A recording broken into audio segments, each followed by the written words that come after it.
Thanks for joining me today at SoCon 2020. Hopefully you have been enjoying the workshops and talks from the rest of the team today.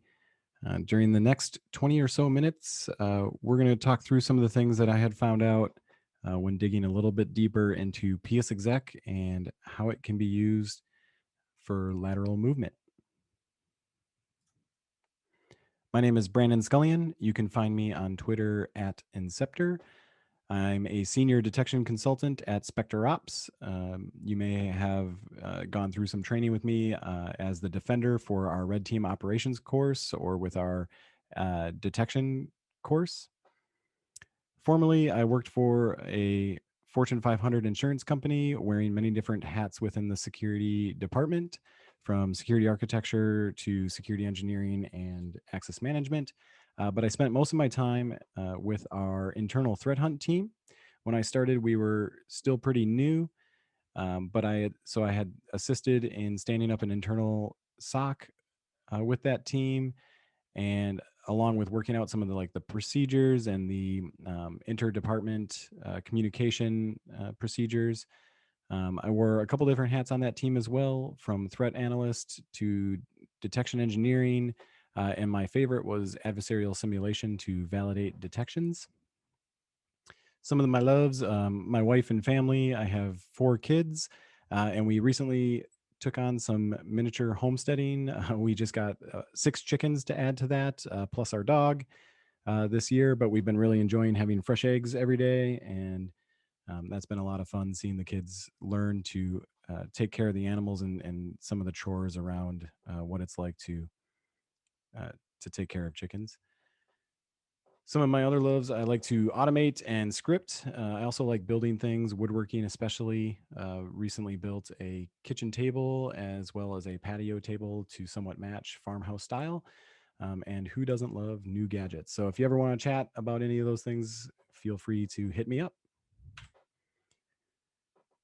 So this talk is going to follow some of our methodology at SpecterOps that we use when building out alerting and detection strategies. We also refer to those as ADSs.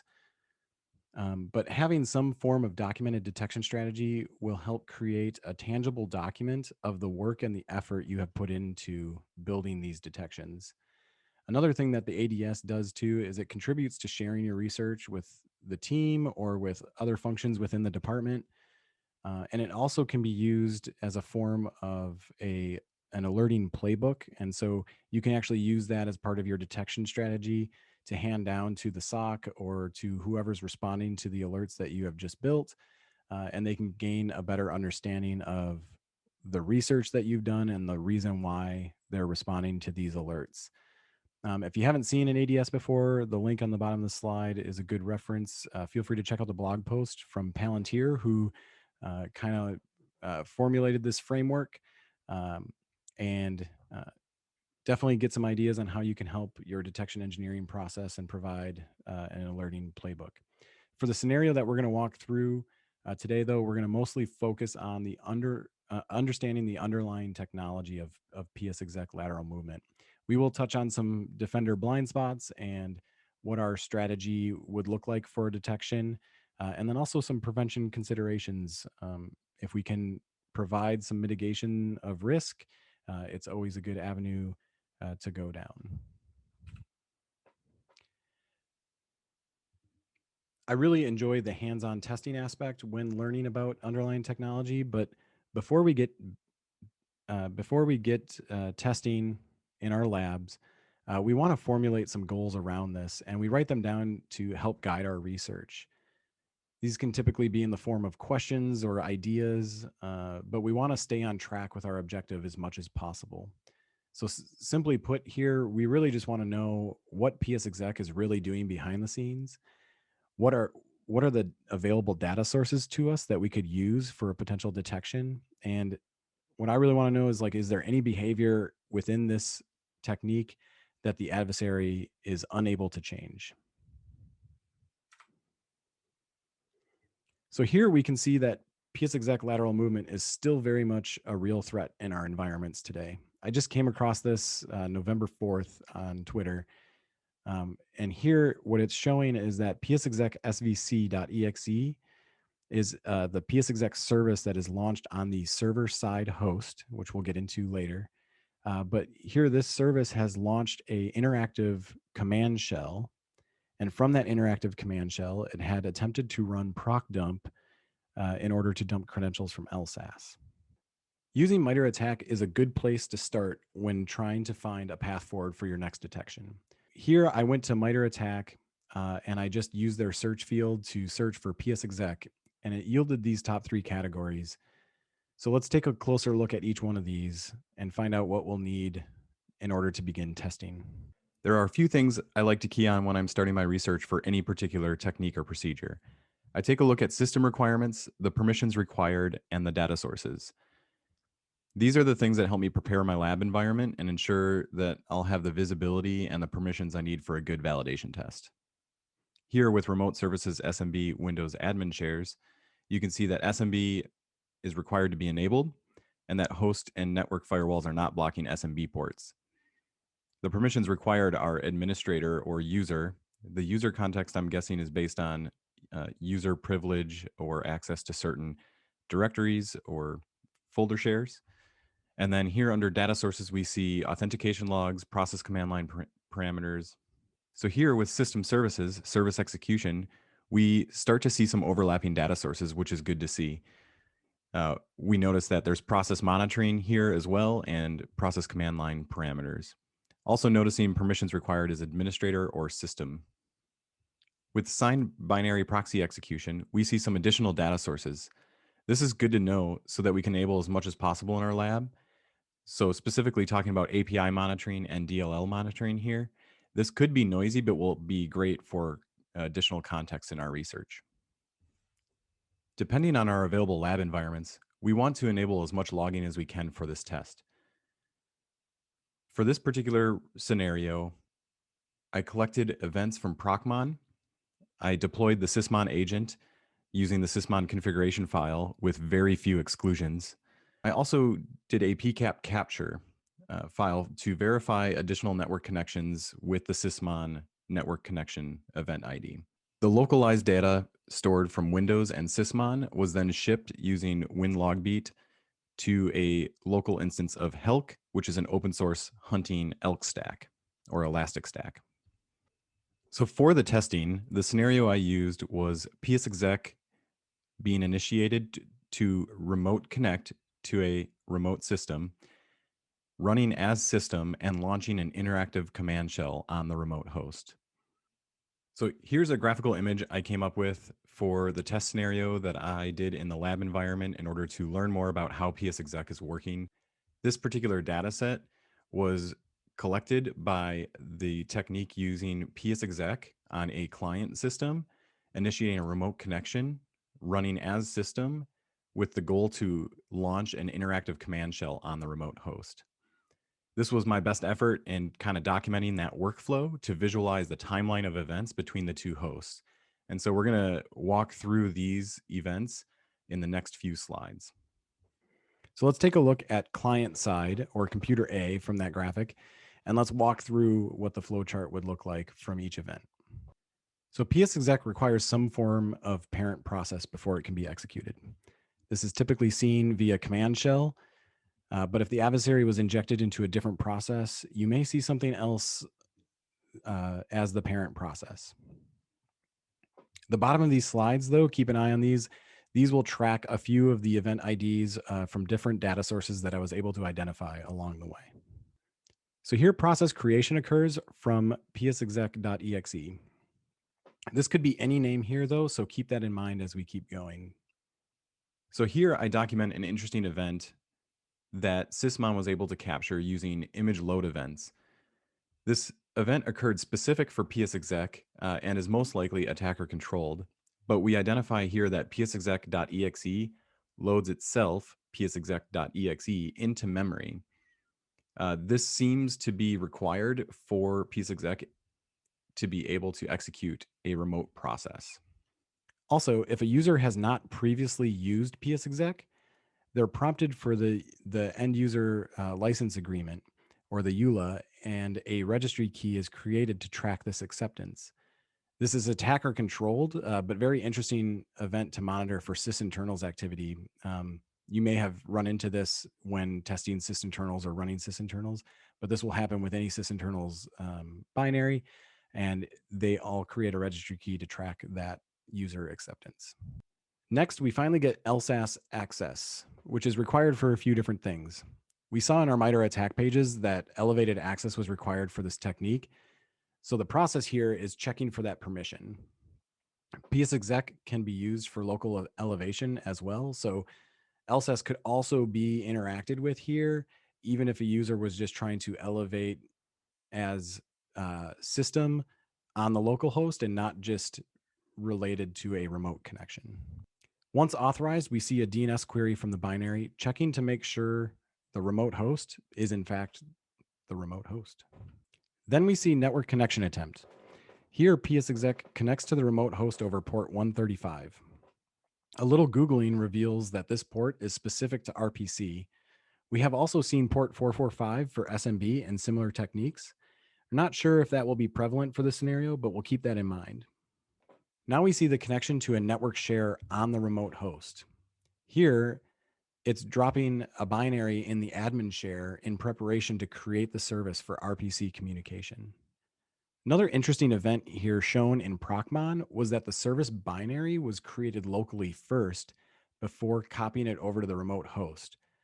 So essentially, we may be able to see file creates here as well, but Sysmon was unable to capture that, or I was unable to verify that within Sysmon during this test, but Procmon was able to reveal this local service creation before it copied it over.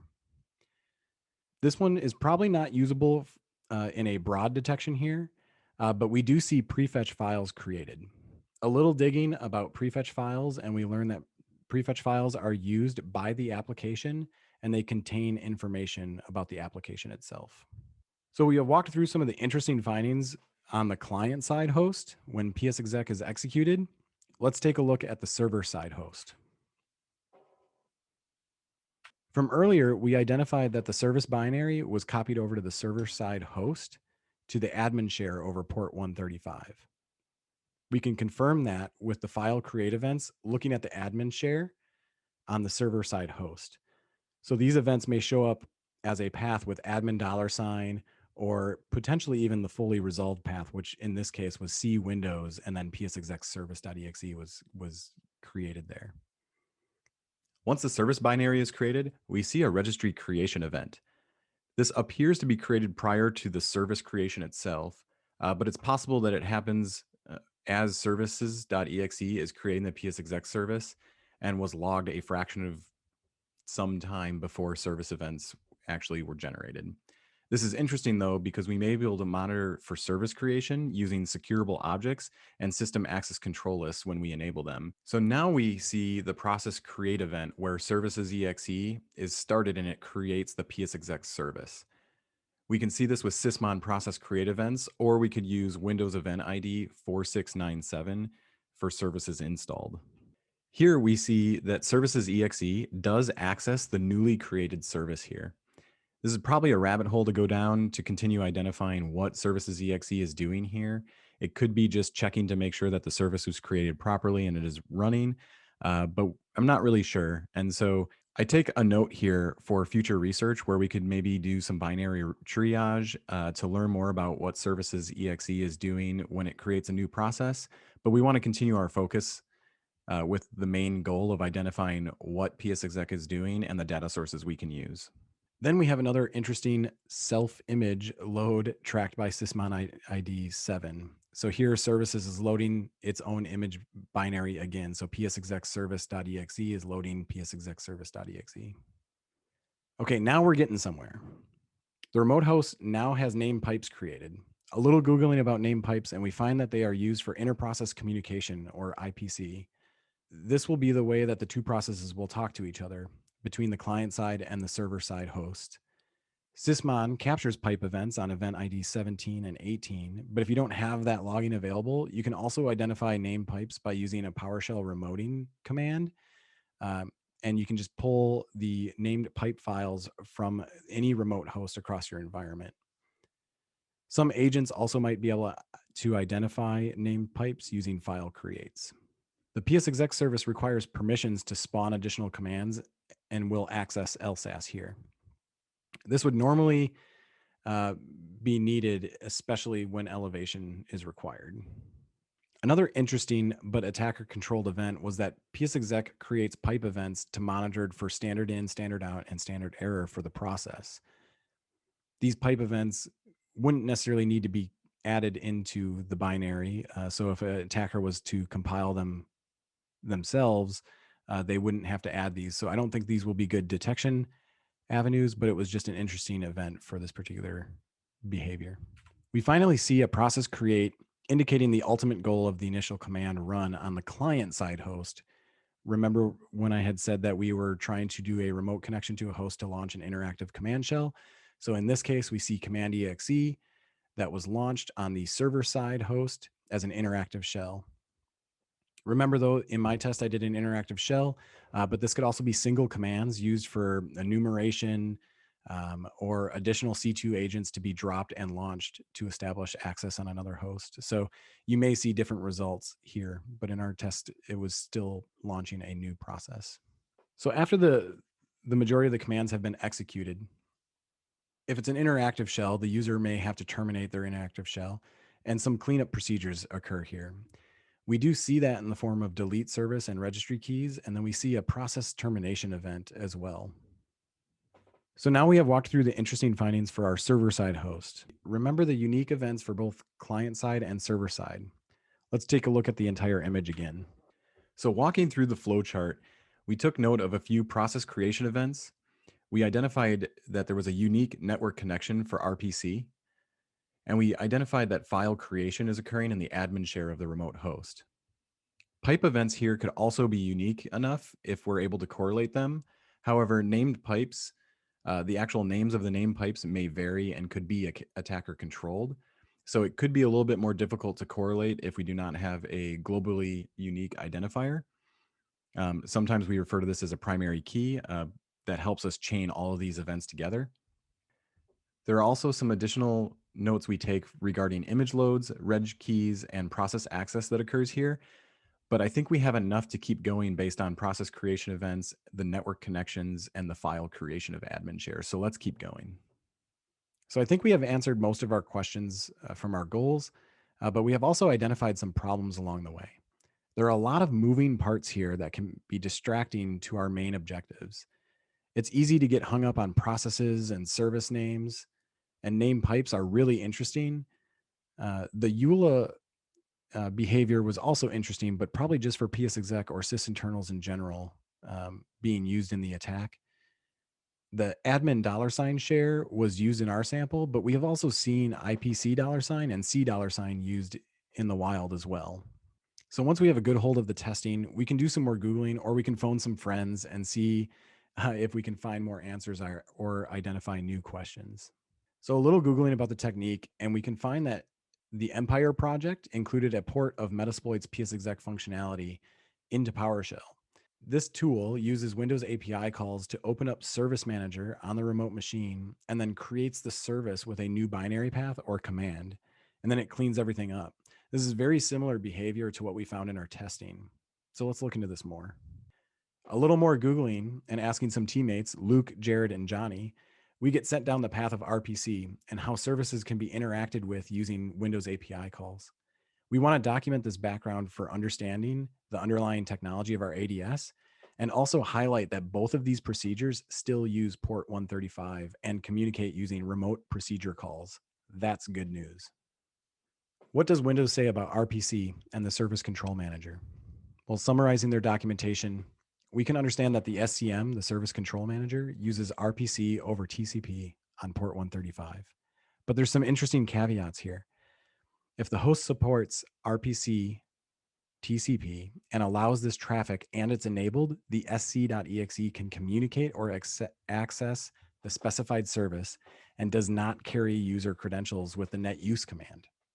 But if RPC and TCP is disabled, then it fails over to use name pipes for that communication, which does carry user credentials.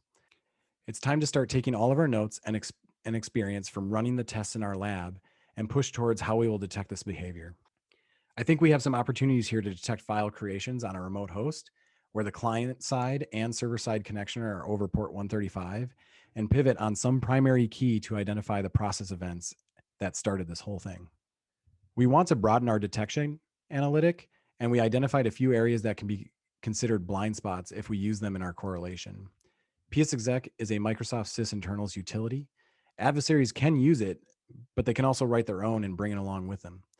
Let's not focus on PsExec specific behaviors that we identified in testing, like the EULA or the registry keys and the process and service names. Depending on the environment, there may be an authorized activity that we would want to tune or baseline out of our analytic. So make sure you track these as blind spots on your ADS or your documentation, but that way we can circle back later to cover them with another analytic if we need to. Sometimes different hosts will collect different logs. It could be based on department or certain machine images. Identify these up front so we understand some of those gaps. These gaps can become projects of improvement later on as we're able to prioritize them. Sometimes the risk of not detecting creates urgency for new log sources. But these are not blockers for our scenario, so we're going to push ahead. All right, so let's try and talk out our logic for our detection analytic. We will start with file creation events that occur on admin shares.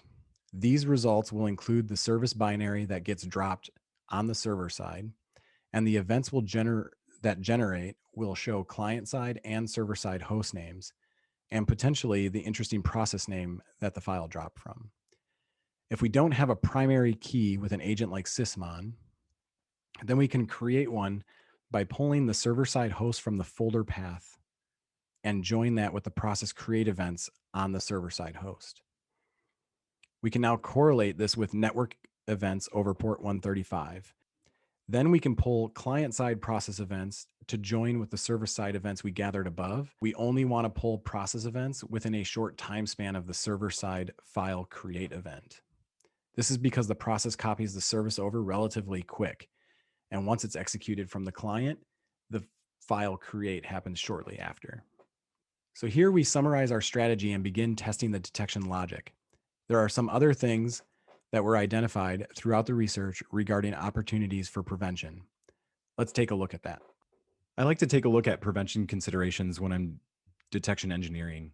Sometimes I get a little distracted with the detection and get so focused on the detection aspect and how I can get the most optimal or most robust alert in place for our SOC to start responding to. So I do like to take a step back in building a detection strategy or an alerting and detection strategy and document the prevention considerations. During the research, we can identify certain things about a technology that will help us mitigate any risk associated, or at least some of the risks, right? And so what we can do here in this case when we identify scenarios is build our detections, but also add the control recommendations to a backlog so we don't lose sight of a prevention implementation. And then we can document the prevention recommendations in our research. That way, when we circle back on why or what we're trying to mitigate, we don't have to redo the research or have another person spend more time on things we've already learned and can recommend from the technology information.